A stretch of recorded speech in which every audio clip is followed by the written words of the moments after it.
Some East Texans today look ahead to the future by remembering the past. Walnut Creek Baptist Church in Upshur County celebrating 175 years of faith and fellowship. East Texas News Weekend's Andrew Culver has more on its legacy in Diana.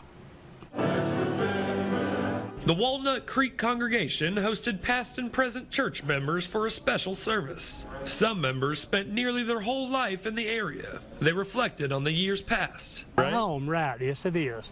And I don't think I'll ever go anywhere else.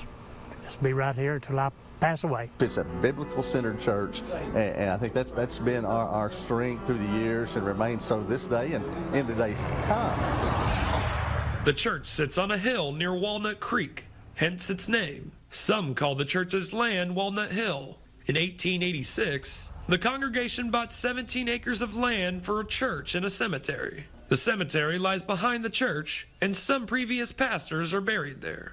A sanctuary was built in the 1920s. The congregation worshiped there for around 50 years before moving buildings in 1978. The old church remains.